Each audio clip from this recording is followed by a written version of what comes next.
street food. Oh snap, we're back with another episode. Palatka, small town Florida. It's pretty much the countryside of Florida. Talking about farms and cows and whatnot.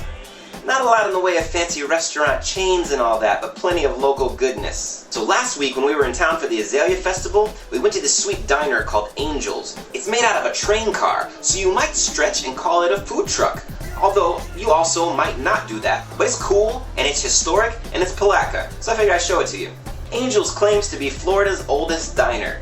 They've been battering their own onion rings and pattying their own burgers since 1932. There's outdoor seating so you can eat it on the street, but I wanted to show you the inside of the diner. It's narrow, like the train car it once was. What sort of memories does this place have for you, Annie? We probably better not talk about what memories. Ashley took me to Angel's on our first date, actually, as a part of her This Is Where I Come From tour. We had a great burger. It's hard to make comparisons between a fresh burger and a fast food burger. A place like Angel's is just so much better. I'll tell you what else Palatka has. The Ravine Gardens, the only ravine in Florida. Florida is very flat. Right next to the Armory is Florida's only ravine. It's like a little state park. We took the kids through one afternoon. Parking was an issue. Well, usually there's an attendant, I guess, sometimes, but not today. So we've got an envelope system. Small towns, we trust you.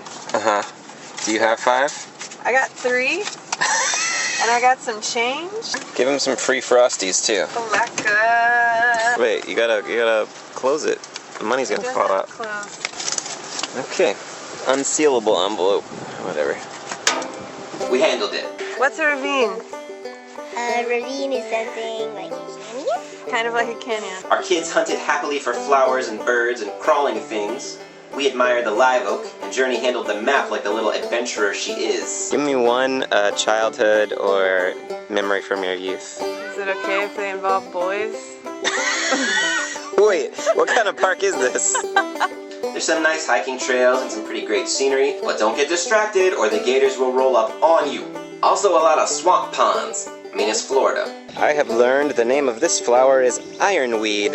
It's a good-sized park. We explored for about an hour and a half. Sweet amphitheater, almost as old as Angel's Diner. The amphitheater was developed in 1939 at the junction of the branches in response to the needs of the Miss Azalea pageant.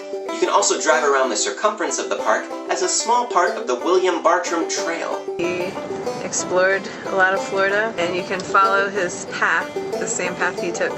So we don't have like mountains you can hike, but we got like swamp you can row through. It's for serious outdoors people. I think that's enough about old diners and state parks. It's time to hit up the Blue Crab Festival. Memorial Day weekend, we invited some friends over from Gainesville to behold Palatka in all its blue crab glory. I can't believe how much more stuff there is. So what I'm noticing as a first-time Blue Crab Festival attendee is that it's a lot bigger than the Azalea Festival. So if you know the Azalea Festival from last week, you know, you saw that and you were like, whatever. This has got like more than double the amount of booths. Blue Crab is where it's at. St. John's Avenue is still blocked off, but the booths also extend down the riverfront. They got games for the kids, carnival rides, a sweet pan flute guy, plus the usual toys and trinkets and colorful ukuleles. And don't forget the snacks. Snowy. I saw the Nut Hut was here.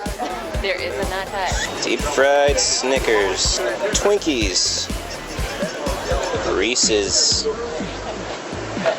Swiss roll, classic deep fried bacon, deep fried Oreos, and some deep fried pickles.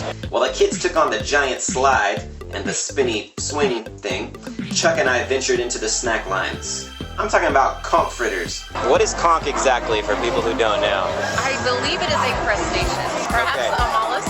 It's what's in the curly shells, right? It is the curly shells one. Or a hush puppy with some crustacean in it. I'm talking about curly fries for the kids. I'm talking about a crab cake sandwich. Award-winning crab cakes, friends. This slider was $6. This is real good. It's spicy, and I am not surprised this wins awards. And of course, blue crabs, fresh caught that very morning. blue crabs are hard to eat. When you try to eat it, it's very clear, they probably didn't want to be eaten. I know most things probably don't want to be eaten, but blue crabs make it real hard for you. I'm no expert in crab consumption, clearly. It just kept defying me, and you're reaching into its body, you're digging out meat. Maybe not as graphic as Rabbit Head, but that's only because people tend not to have pet crabs. Gnats were flying all around me. I probably ate a bunch of gnats while I was just trying to get at the meat of the thing. I mean, I'm glad that I ate blue crab at the Blue Crab Festival, but I was still hungry after. Are you homegrown Floridian? I am 8th generation Floridian, thank you very much. Oh my gosh. So I know me some shade. I mean, it was so hot. Memorial Day in Florida can be anywhere from warm to extremely hot. We downed all the fresh squeeze we could afford, but the heat was still getting to us. I hope you've enjoyed this tour of Palatka through the lens of snacks and festivals. Does your hometown have a big annual festival? Maybe it has more than one. Let me know in the comments below. More snacks next week. Until then, keep eating it on the street. Watch out for the parasites. Street food. That crab looks happy. Standing on the bodies of his fallen brethren, he has done his job. He will get paid. He's conquered. At the cost of his soul, his pocketbook profits.